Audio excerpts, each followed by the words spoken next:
Welcome to the Fort Collins Fellows podcast. From Colorado State University to New Belgium Brewery and the hundreds of miles of hiking and biking trails, Fort Collins has earned its well-deserved reputation as one of the top places to live in the United States. Your hosts, Patrick and Chris, were born and raised in Fort Collins. Patrick owns and runs Soukup Real Estate Services, a top-rated real estate brokerage company here in Fort Collins. Chris is the co-owner of the Murphy Whitlock Group, a top-rated residential mortgage broker based out of Fort Collins. Now join the fellas as they uncover the stories, places, and people that make Fort Collins so exceptional. Well, Fort Collins has been on the map for a long time, but really over the last 20 years. And there's a lot of people who find themselves coming to the area, exploring, whether that's relocating or just visiting the area, maybe checking out their students at CSU. But we're fortunate today. We have the CEO of Visit Fort Collins, Cynthia Eichler, with us, who I've been fortunate enough to know over the last 10 or so years in different roles. And we're very grateful to have you on. So Cynthia, thanks for coming on to the Fort Collins Fellas. Thank you. Excited to be here and have some fun conversation this morning. Absolutely. Love it. Why don't you talk to us a little bit about, who you are, where you're from, and how you got to where you are today? Yeah. Well, I'm a Colorado native. I did grow up in southeastern Colorado, a little teeny tiny town called Carville. There's no reason to go there unless you ranch or farm, but a wonderful place to grow up and really learn about community, which I think has probably influenced a lot of my path. I was a kiddo who did Otero Junior College. So I'm a junior college kiddo, played some volleyball and basketball. And then my niece said, hey, you probably should stop that. Did some time at University of Southern Colorado. And then, had the good fortune, I got into shopping centers and actually had an opportunity to come to Fort Collins to work with the amazing Bob Everett. He was one of those people that I always felt like my mouth should be quiet, my ears should be open if he was talking. He just knew so much and he loved this community deeply. So that was a very special time that I got to work with the Everett companies in town, and a different turn took me to Visit Fort Collins. I was on the board of Visit Fort Collins at one point, and so I laughed when they first nicely said yes to hiring me. I knew enough to be dangerous. I hope I have finally gotten to helpful at this point in my career with Visit Fort Collins, but have been doing this for about 9 years and really feel like I have one of the absolute best jobs in town. We are the good news storyteller of this, but it's also economic development. That's really what drove me to come to this position and try to make a difference in Fort Collins. Cynthia, talk about your day to day, because we hear Visit Fort Collins and we obviously love it here. Patrick and I are from here as well. I feel like every year Fort Collins is on some new top 100 list or top 10 list. And I'm like, are you the one making the calls to these publications going, hey, what do we need to do? You always wonder, how is Fort Collins always on this? But before we get to that, maybe just give our listeners and viewers just kind of what your job is on a day-to-day basis and promoting Fort Collins, and what does that entail and look like? Yeah, no, it's really fun. We have a staff of 11 now. We have a couple of salespeople that are down in Denver, and then the rest of us are based here. CVBs, Convention Visitor Bureaus, we go by Visit Fort Collins. There's a lot of people don't know what we do, and we get it. People are like, are you the chamber? Are you the DDA? Do you work for the city? Right. And so there's always a little bit of explaining about it, but we are our own entity. We have a contract with the city of Fort Collins, and our job is to market, advertise, and bring meetings and conventions to our community for, economic development or economic improvement. And so all kinds of things. I would say that, my job is not for somebody who likes things to be the same every day, because that is not going to happen. And so it could be everything from, just greeting somebody at our brand new Welcome Center, which we love. It could be talking with President Parsons and some of her team. We work really closely with CSU, with some of the primary employers in town, to just working with my team. So it's pretty varied, but I do love that. And there's just a lot of different ways that we come alongside stakeholders. Obviously, hotels are big stakeholders for us because we're funded one way through lodging tax collection. They also worked with us actually during COVID, right? Some crazy days, to create the second tourism improvement district in the state of Colorado, which means they agreed to assess a marketing fee on themselves. But what it did is double our budget. And so we now have gotten to step into places that I had dreamed about but now we get to do. So I feel really blessed every day, and I don't take that for granted. But yeah, it gives us a new position to do some fun things on behalf of community. And what was that funding? You said the funding comes from where again? What budget? We have lodging tax collection. Lodging tax. Okay. Yep.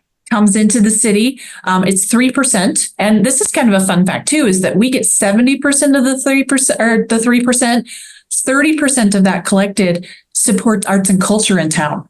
So when you see cool painted, pianos or light boxes or festivals or different things, tourism helps fund that. Oh, interesting. Which is really cool. And we work with the arts and culture people in town. We serve on their 2 grants that people come to get for through the city, which is pretty phenomenal. And then the Tourism Improvement District operates much like a bid. A lot of us are familiar with bids, but it is not a tax. We have to be really clear about that. It's a marketing fee. And so it's voluntarily collected by the hotels. We went through a process with the city to create an ordinance to do this. And so then that money is collected, and Visit Fort Collins also utilizes those funds for marketing, sales, just a variety of things to get us out in front of folks. How many hotels are involved with that tourism district? Is it something that if you're in Fort Collins, it's kind of like a mandatory sign up, or is it voluntary? It is not voluntary now because they voted. So the ordinance was created. Every hotel got to vote on it. We had 79.9% approval, which is really great. You only need 51. Oh. So that tells you that there was really strong support. It's for 10 years. We'll have to renew it when we get to that point, but hopefully we're doing a good job of showing them the value that they get for that. So yeah, it's everybody in the state or within the city's municipal boundaries. Now, one thing that people don't know, on the east side of Walmart, the line is there for county versus city. So the hotels primarily on the Mulberry corridor do not have to participate. We have 2 that do. They participate, and then we're able to give them leads and some fun things. So they still find some value, and we appreciate that. And we just have an agreement with them. Are they going to be building, and Patrick, maybe you know this, I just noticed on the corner of College and Drake, the car dealership, the Mazda is, all the cars are gone. Is there talk about putting a hotel there? Cynthia, do you know? So I know pre-COVID, yes. Yeah. I'm not quite sure where that development plan has gone. I know that there's been conversation about mixed use with housing. Okay. I'm not sure that the hotel is staying as part of that plan. I live in College of Prospect. We were bummed that the hotel didn't go through right there on that corner where Chuck E. Cheese was. We got an auto zone instead. That's exciting. I know. Lobby bars at AutoZones aren't nearly as good. Yeah. Les Kaplan had that. That was fully approved, set, ready to go. And then COVID happened and you pulled the plug. And so bummed. Have seen the future to be like, this is going to be a gold mine. He probably would have kept going, but now it's prices have gone up, cost of construction. I'm sure it's just a completely different set. Patrick, I was so bummed. An AutoZone. That was terrible. An AutoZone. Oh man. But what other, so lodging, obviously hotels, Cynthia, stuff like that. Is there any other revenue coming in, or is it just mainly that 3% from the lodging tax? So it's that lodging tax and then the marketing district, if you will. Yep. We do have partners, but we're pretty inexpensive to join because our object is to work with people. Now, that being said, I always like to make sure people understand that whether you are a paying partner or not, we are Visit Fort Collins. And we help everyone, right? If you happen to be a member with us, you get a couple of extra things. You can be on our website and have some photos. Otherwise, you get a listing. We can still get people to you. Mm-hmm. There are folks who, when they first start, sometimes we'll work with them until they can either get on their feet, to become a member. But it's important for us to just really help that entrepreneurship too. We know, you guys know, it is labor intensive, time intensive, cash intensive, and there's only so much of everything. So we work to lift up wherever we can. Love it. Talk to us a little bit about, so one of the things you suggest, or one of the things you mentioned was that a big thing that you try to do is bringing in huge, big meetings and conventions. What are some of those meetings and conventions so that, we know that, hey, Visit Fort Collins is kind of behind this. This is like why we're getting these cool things coming to town. Yeah. It's, and there are times when we're in the thick of it, and sometimes we are like, oh, who brought that, right? How do we come alongside them and help? So it really is spreading the word. But for instance, we just had a site visit with Subaru yesterday, looking at bringing a conference to Fort Collins, right? And I think there are people who would be like, what, right? Why would Subaru be coming to Fort Collins? Well, for those of us who live here, not a bad place to hang out, is it? Right. And there's a few Subarus on the roads. There, one would think that's what I drove in today. Right. So it's anything from national to regional to local. We actually, I would love to share. So this is Visit's 40th anniversary this year. So in October, we are hosting 7 nights of free music in our new space. So we'd love people to come out and listen to music, no charge. And we're going to be doing some more of that. But we're doing an event during that week that we're calling Forever Fort Collins. You too should come hang out with us.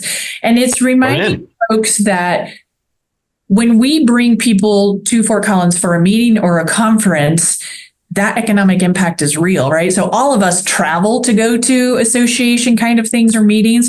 We're going to really work hard in this next year to remind people, bring it here, right? Like get us in the mix somewhere.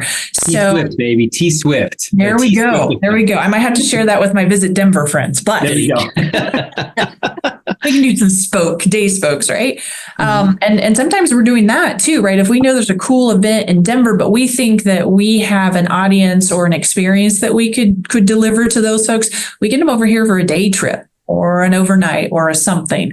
So it's really fun though to see who you can gather. And a lot of times I would say if you see somebody with a name badge, right? If they're on campus for something or one of our major employers, we may have had a hand in it. We try really hard to do that. And if we didn't help bring them, then we work hard at conference services. How do we make sure that once you're here, it's so amazing, you come back, right? Or you bring your group, or it's like, no, we got to meet Fort Collins because that was pretty fun. So it sounds very much like the chamber.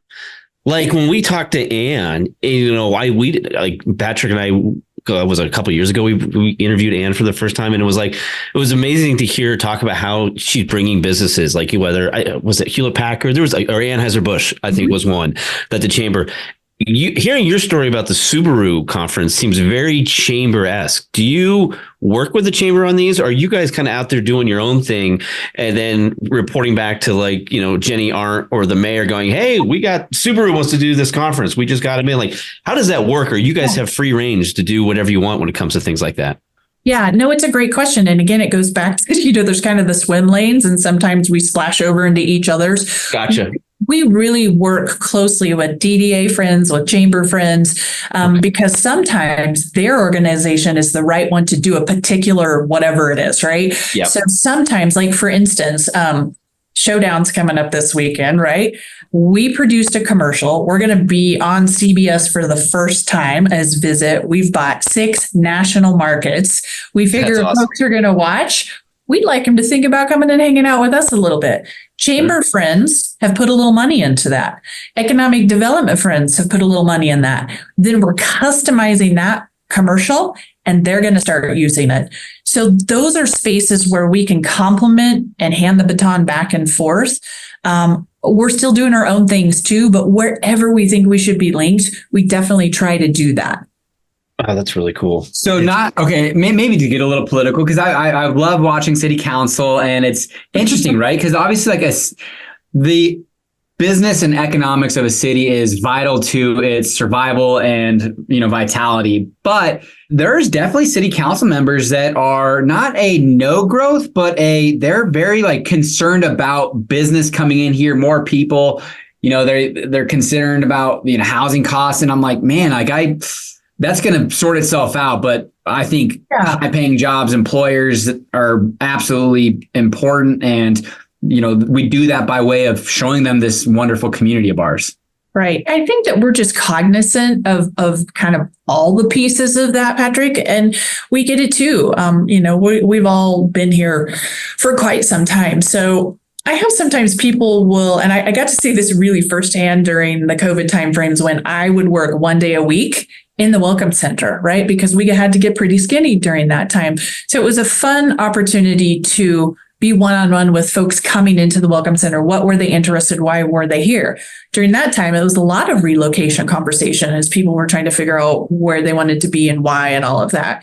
What I came to understand is that people who wanted to choose Fort Collins are very much just like the three of us. That's why they're interested. They simply weave into our fabric and enhance what we're up to. We would often ask questions about what do you like to do? What are the amenities you want? We might not be the right fit for some folks.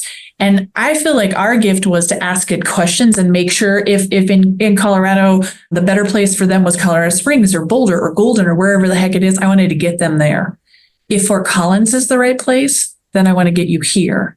Because we appeal to a certain group, people who like to volunteer, people who like outdoors, people who like great craft beer and community, right? So if those are on your bucket list, then this may be the right place for you. So I think it's about finding the right people. I don't love unchecked growth either, but I do like the right growth, right? I like smart growth. I like that smart growth. Mm-hmm. We had a lot of folks on that relocation. I mean, they're bringing very high paying jobs that they were relocating. They were bringing jobs. They were employer. I mean, there was some very cool, there are some very cool people who live in our community that are kind of like going under the radar that we're very fortunate to have that, it's like, there's some power behind, Fort Collins that we just Patrick, don't know. I was thinking like Ginger Graham when we had Ginger Baker. I mean, that was Aaron, you're talking like, man, you live in Fort Collins. That's awesome. That's great. It's great to have. She's amazing. And you will see her on the floor of her restaurant as often as you will see her stepping into some of the really cool places, right? Mm-hmm. That's who likes Fort Collins, right? That's who likes Fort Collins. And lucky us. That's what I have to say. Cynthia, talk to us about, before we recorded, we were just chatting a little bit about your new location, which I wasn't familiar with. So I apologize, but it sounds great. Talk to us a little bit about your new location. And then you had mentioned earlier about how your budget has increased and you're getting really excited about what's the future holds. So maybe talk a little bit about that as well. And how maybe the new location plays into your plans for the future. Yeah. It's actually really key, and increasing that funding just, it's allowed us to have different tools in the toolbox, which is fantastic. So our new location, we took a third of what many locals would recognize as the former Cooper Smith poolside. Generations of folks, enjoyed some time in there, and COVID kind of changed some things for that organization. Yep.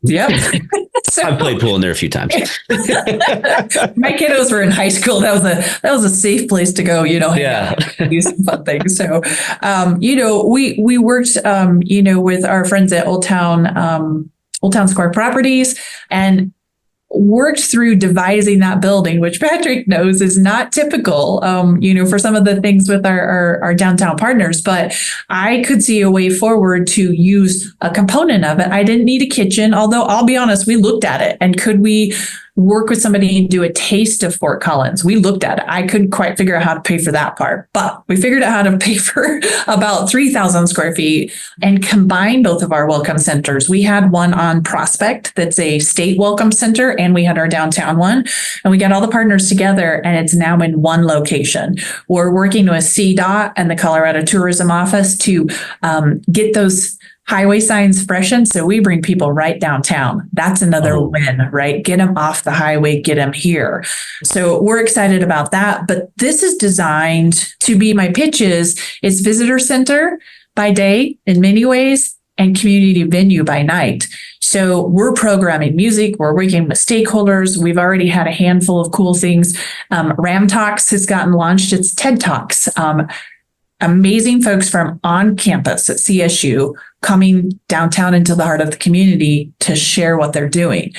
Cool. That's very cool. We had our first one and we were like, well, we have like 5 people, right? Like when you do something new and you just don't know, we're like, 30 would be great. We had 82.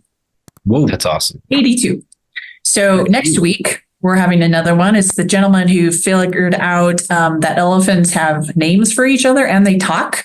I think we're going to have standing room only, which will be super cool.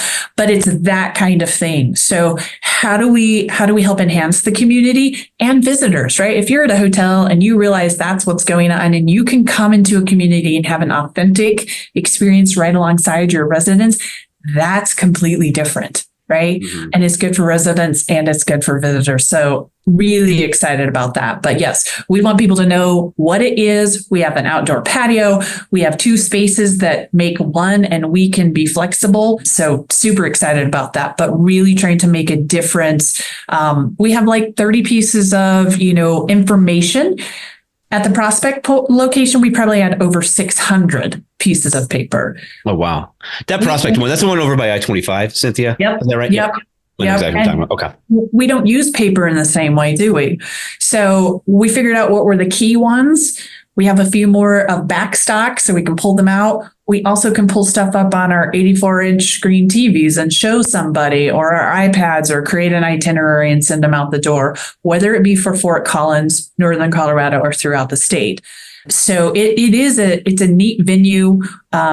Our friends at Colorado Tourism Office let us take a little bit of a left turn. We're the first ones to try to really do this different, but they came to the open house, and we're trying to take visitor services to a different level and make sure the community is right there with us so that they understand what we do and they see some direct benefits from that. Yeah, it's a logical location, a great location. I mean, right there in Old Town Square. Yeah. I love it. Very cool. Changing gears a little bit, you talked about that pre-Visit Fort Collins, you worked with one of the kind of maybe it's the founding fathers of Fort Collins, Mr. Bob Everett, who is a massive developer in the area. And one of the things that's happening right now is kind of like redevelopment 3.0 potentially of the Foothills Mall. And it's kind of like there's the Midtown Improvement District and there's lots of different things. I would say Midtown's kind of just been forgotten over the last 30 years while South Fort Collins has been built out. Downtown's always had its focus, but this maybe revitalization that the McQuinneys are going to potentially bring to the mall. Where do you see that kind of Midtown and that mall? I mean, especially with your experience there as part of Fort Collins, is it something that's still, relevant, or is it kind of by the wayside and secondary? Yeah, I think that it can be. Patrick, the shopping center industry went through some interesting times, obviously. I think that there are still places for retail to be strong. I know that, we all do a fair amount of online shopping, but there are times when we want a retail experience that's social, or you've got to try in that pair of pants. Do they actually fit? I'm, kind of tall, so that's a hit or miss often when I need to do that.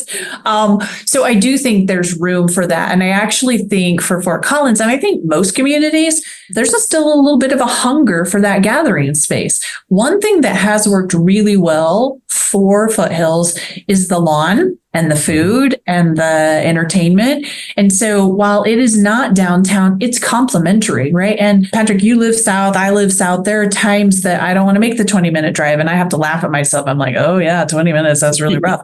But there are times when you want to be in your own neighborhood too. So I think that Midtown does serve a certain customer. And I think really, as Fort Colonites, we need them to be strong. We need that to work for a lot of different reasons. So I'm always cheerleading. I'm helping if I can.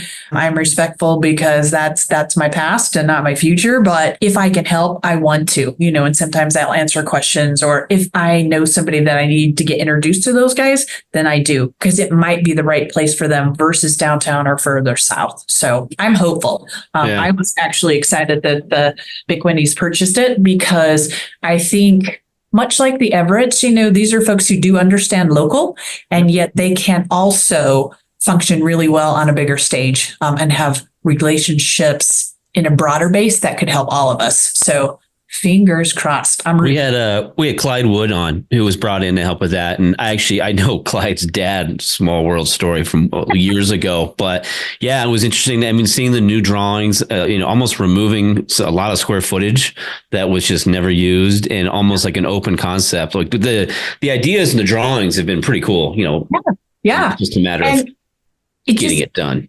It needs to be good quality, right? Money is expensive right now in many ways. Hopefully we're hearing chatter about, will the interest rates drop? That would be fantastic, because I think it would allow them to do some different things.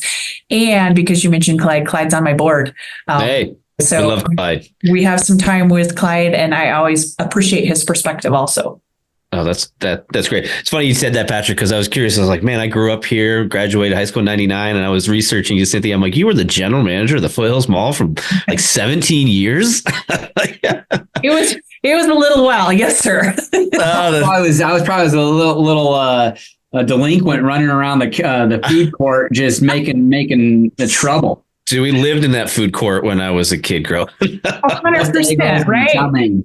Well, Mr. Everett always gave us license. He said, for many people in our market, we should be Disneyland. From the minute they turn on property, I want them to know where they are. I want them to feel special, and I want them to want to come back. Mm-hmm. So I had a lot of license to do really cool things when the Everett companies owned the mall. And I appreciated that, if you will, growing up in some ways, in a professional sense, and having the ability to dream. He once told me, he said, you dream, you let me figure out the money. And I was like, oh, well, that's here's an open checkbook. I'll just write whatever you need. It wasn't that you could be silly, but he didn't want that to hold us back. And I thought that was really cool. Well, it's kind of probably transitioned relatively well to operating Visit Fort Collins, in the sense of like, how can we be creative to show what is already, that we know, such an amazing place, but that people might be coming to visit for the first time and see their kids and figure out why they're going to CSU. And, what experience are you trying to kind of, I would say, cultivate when somebody walks into the doors of Fort Collins? Like, what's the story that you're telling them? Patrick, I think it's interesting.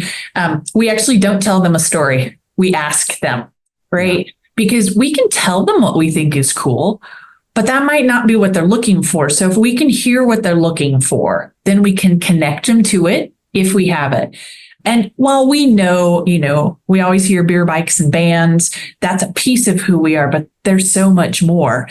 And so we want to make sure that we listen really well to get them that highest and best value. I mean, I laugh, I use my real estate terms as much as my, marketing terms, but it's our job to listen and connect. And if we do that, we're successful, and we're successful within the community to help people, do what they need to do too.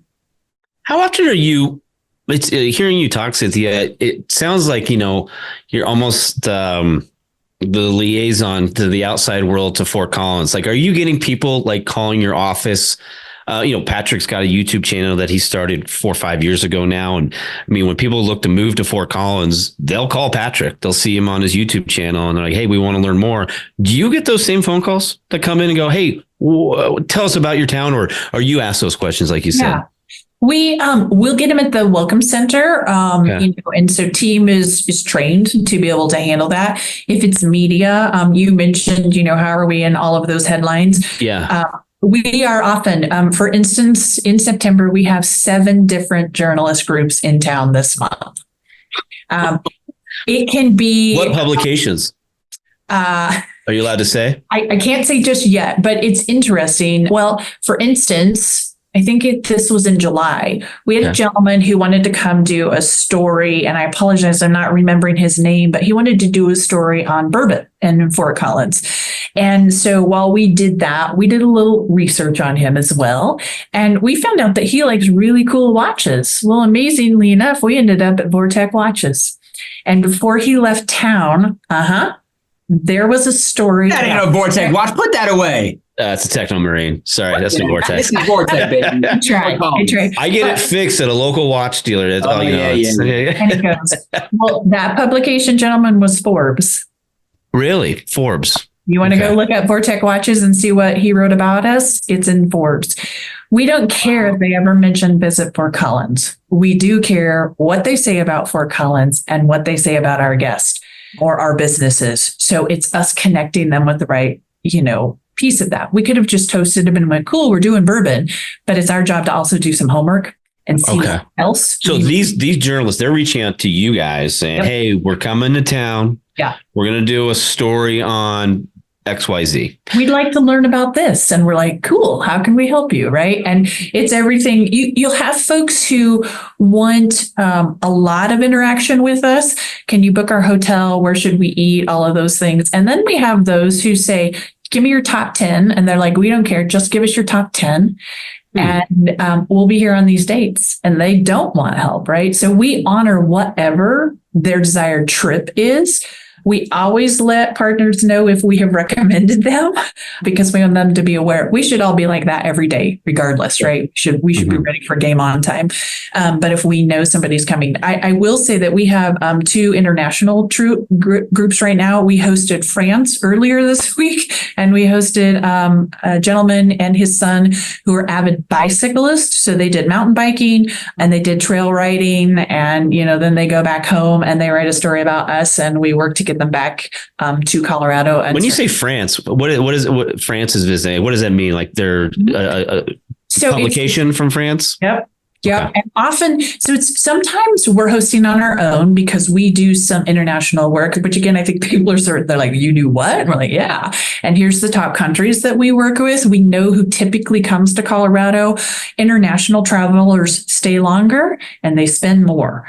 So our budget isn't huge to do that, but it's very, very targeted. France, Germany, UK, Canada, and Australia. Those are the markets that love Colorado in particular, and also Fort Collins. I learned when I first came to this role that CSU has a very strong tie to Australia because they like so many of the same things we like.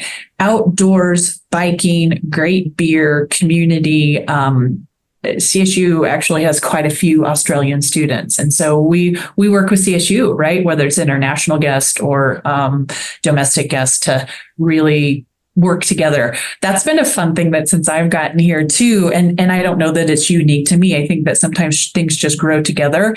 But CSU and ourselves, we meet monthly for social promotion, for events. We have them on our board. We help with music with each other. CSU friends and ourselves, we actually do a lot of the same things, right? We're storytellers. We're relationship creators. We want mom and dad to feel really good about where you're dropping off your 18-year-old, right? For the next 4 to 5 years. So we try to come alongside and be complimentary. And sometimes we can be Switzerland. Of course, CSU is they need to sell a little bit. And we've got that. We don't have to sell in that way, but we can really help mom and dad feel comfortable about this. And then how do we help maybe seal the deal, if you would? So we do a lot of things together, which I love. Cynthia, you're responsible for the success of this town a lot more than people realize. Or you have enemies. People are like, hey, stop bringing Forbes and all these people from overseas to Fort Collins. I mean, it's very fascinating. I mean, I had no idea the involvement that your office has in kind of the message that people read about Fort Collins. Yeah. It's a hidden gem, if you will, just as visit. And right. It's okay. We don't have to have maybe that same level of knowledge. I would actually tell you my team they are very humble. We just want the job done. That's it. Yeah. And however it happens, we're good with that. So have you seen how it has been a rebound post-COVID comparatively to pre-COVID on our kind of lodging stay and tax receivables? Yeah. Last year, Patrick, we exceeded 2019, which was our high benchmark. We are running a little under this year. There's some different reasons for that, but we're not super worried. We're mindful. Do we pay attention to that? Yes. Do we try to remain targeted with what we're doing? It was interesting because COVID time outdoors, was one of those places that they told everybody to go do. The mountain towns didn't even miss a beat. In fact, they had some challenges with over visitation at a time that was really challenging. The Front Range, Some crickets were going on, during that time. But we used it to be strategic, to think about where we were headed next. Actually, the new Welcome Center is part of that. We talked about an aspirational concept, which now is real. And so much better position. I think will continue to grow. And again, we don't take that for granted. And it's also why it's really important for us to be in lockstep with our hotel friends, right? Because that's what gives us funding. So we're really mindful about that. We also try to make sure that, our restaurant and retail friends understand that if there are folks in those hotels or visiting friends and family, because that's in the top 3 of why people visit Fort Collins, that's also successful for them, is making sure that those folks are taken care of in another way economically. Do Airbnbs play any part in your is that part of the lodging tax revenue or Airbnb? Yeah. Yep. Nope. That's a great question. And when Fort Collins went through kind of revamping what short-term rentals were going to be in Fort Collins, so I was at all of those meetings. Yeah. Because of course we have an opinion. I actually really like how Fort Collins has approached it. They were very closely watching Denver and having conversations with them because they were kind of a step ahead of us in how that was affecting their community. Mountain communities have a whole different dynamic. I think we've approached it smartly as a community. Short-term rentals absolutely have a place in visitation. I think it can tip, which is also not great, but I like what we've done. But Patrick, they do play into, so lodging tax, they contribute. If you are a guest who stays 31 days, you are actually, you don't pay lodging tax. A lot of people don't know that. So when somebody stays for a longer time frame, it is really considered a rental versus that short term. But we do some things with our short-term rental folks. Some of them know who we are and they'll come grab our visitor guides and maps and those things, and we encourage them. We'd rather guests get the right information. So we have some folks who work with us all the time, and others, I'm not sure they, again, know what we do. So anytime we can knock on that door and invite them to come, learn with us and let us share our resources, because that's another thing that's great to share. When you come to our office, you don't pay for a map. You don't pay for a visitor guide. All of those things can just be used. And that is part of the gift that we get to give back to both our community and our visitors. I love it. Cynthia, remind us as we wrap up, 7 days in October. Yes. You're going to have Taylor Swift. Who else is performing in Fort Collins doing that? Oh, no, not Taylor Swift. Sorry. Not Taylor Swift. You know what? Just because they're a local favorite, I am going to say that Poudre Valley Playboys are coming. They're fun. Post Paradise. We've got them booked. We've got a few other folks on the hook, but it'll be fun. And when we get the lineup all finished up, we'll get that shared. But yeah, we'd love people to come. And what weekend in October? Sorry, the dates again, October? Yep. So October 13th through the 18th. So it starts on a Sunday and ends on a Saturday. Perfect. I love it. We finish up each episode, and it's good because your big client is hotels, so I don't think we're stepping on any toes here. But you're a Colorado girl, and we've got the microbrew capital of the world. I would Patrick, say. what did she said? Beer, bikes, and bands. I wrote that bikes, down. And bands. I like it. Beer, bikes, and bands. Yeah, that's now. What beer would you see yourself having? Maybe not on a patio, but possibly bringing a 6-pack back to your brand new patio at your new visitor center. So I would have 2, and it's going to depend upon whether it's summery weather or colder weather. So if it's summer, I'm going to go to Rally King and I'm going to have Bloody Good, which is a sour, because that's my favorite kind of beer. So specific. I love it. Okay. 100%. And then when we get to winter, although, I can find a good beer at any of our spots, but you asked for my favorites, I would then for winter go to Hearse and Dragon, and I would have their whistle. I thought you were going to say Sad Panda. Brown. I know. I know what you're talking about. Yeah. That's my favorite. I actually know that is Tim Cochran's favorite also. That was the first stout that I really had, and I was like, this is great. Because sometimes that's a little much for my mouth. Whistle Blast Honey Brown. Thank you. You got it. Yep. I was like, I know that. I had to look that up real fast. My insider tip is have that with beef, the complimentary piece to that. Like a great bison stew or a beef stew and that particular beverage, life is good. I wasn't necessarily ready for fall and winter that's coming up, but that seems like it could be okay. We could make it through winter with that on our plates. Absolutely. Well, Cynthia, I appreciate you coming on. It's amazing what you all are doing. And Amazing. Absolutely check out the new visitor center. I've walked by it. It looks great. They just recently painted the new the old beer huge tower, and it's got a brand new art display on it that's beautiful. So definitely kind of a gem of Fort Collins to go explore and possibly hold a community event in the evening, maybe.